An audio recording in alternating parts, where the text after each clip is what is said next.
Iran और Israel में कब का सीज फायर हो चुका है। सीज फायर का मतलब होता है कि युद्ध खत्म हो चुका है, महायुद्ध दोनों देशों के बीच खत्म हो चुका है। लेकिन ऐसा नहीं है।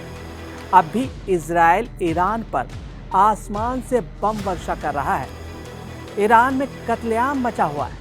ईरानी नेता और कमांडर्स खौफ में हैं कि कब एक ड्रोन अटैक होगा, कब एक बम धमाका होगा और जिंदगी खत्म हो जाएगी। लेकिन ईरान ने भी हार नहीं मानी है। नाटो को चुनौती देने के लिए, नाटो से निपटने के लिए एक नाटो जैसा ही सैन्य संस्था बनाने का प्रस्ताव एससीओ समिट में रख दिया है, ताकि इजराइल को सबक सिखाया जा सके, ताकि अमेरिका को सबक सिखाया जा सके, ताकि यूरोपीय कंट्रीज को सबक सिखाया जा सके। नेतन्याहू की जड़ें काटने की कोशिश कर रहा है ईरान। अब हम आपको फिर से लिए चलते हैं कि कैसे एक यहूदी देश इजराइल ने हमला भी नहीं किया और ईरान के बड़े बड़े कमांडर्स धराशायी हो गए। ईरान ने पिछले 5 दिन में अपने 2 कमांडर खो दिए हैं। ईरान की सरकारी मीडिया ने एक वरिष्ठ Islamic revolutionary guard core commander की मौत की घोषणा की है।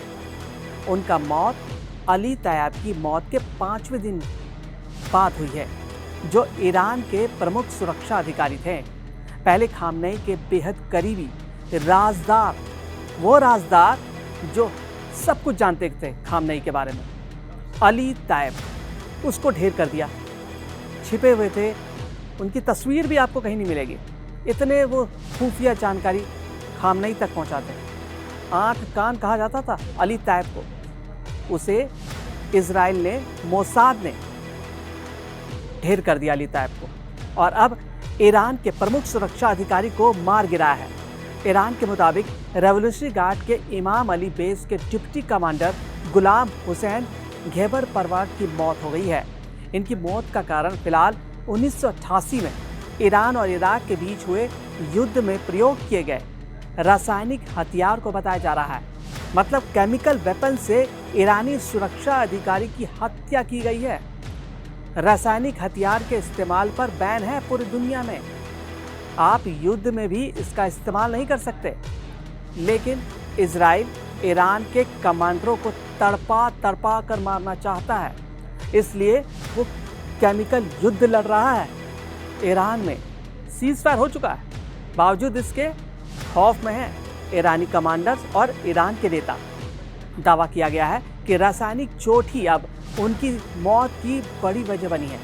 इससे पहले कभी भी उनकी इस स्थिति के बारे में खुलासा नहीं किया गया था। हालांकि जब पिछले महीने उन्होंने उत्तरी ईरान के शहर का दौरा किया था, तो उन्होंने चेहरे पर मास्क पहना हुआ जरूर था। IRGC में कई अहम पदों पर भी रह चुके हैं। ईरान में शहराम नाम से प्रसिद्ध घे परवार ने IRGC में कई अहम पदों पर भूमिकाएं निभाई हैं। 2016 से 2019 तक उन्होंने मलेशिया बसीज को लीड किया था। उन्होंने प्रदर्शनकारियों के साथ अर्धसैनिक टकराव की देखरेख को संभाला था। उसी साल में उन्हें इमाम अली बेस का उप प्रमुख नियुक्त किया गया था। ये बेस 2011 में तत्कालीन राष्ट्रपति महमूद अहमदीनेजाद के शासनकाल में गठित बटालियनों की कमान संभालना था। पिछले सप्ताह हुई थी अली तैयब की मौत। ईरान के ही एक अन्य प्रमुख सुरक्षा अधिकारी, हम पहले ही बता चुके, अली तैयब जो खामनेई के बेहद करीबी थे, उनके आंख और कान बताया जाता, उसे इजराइल ने ढेर कर दिया। मोसाद तेहरान के अलग अलग इलाकों में अपना अड्डा बना चुका है। वो अड्डा, वो हर कमांडर्स जो नेता हैं, बड़े बड़े नेता, उनकी हर जानकारी, हर मूवमेंट उनको मिल रही है। पिछले हफ्ते उनकी हत्या के बारे में पूरी दुनिया को बताया गया। अब सर्वोच्च नेता के वे जो खामनेई हैं, उनके पूर्व प्रतिनिधि थे, उन्हें भाई हुसैन तैयब भी IRGC के खुफिया संगठन के चीफ रह चुके हैं। तैयब की मौत तेहरान के एक बहुमंजिला इमारत में गैस विस्फोट के कुछ समय बाद हुई थी।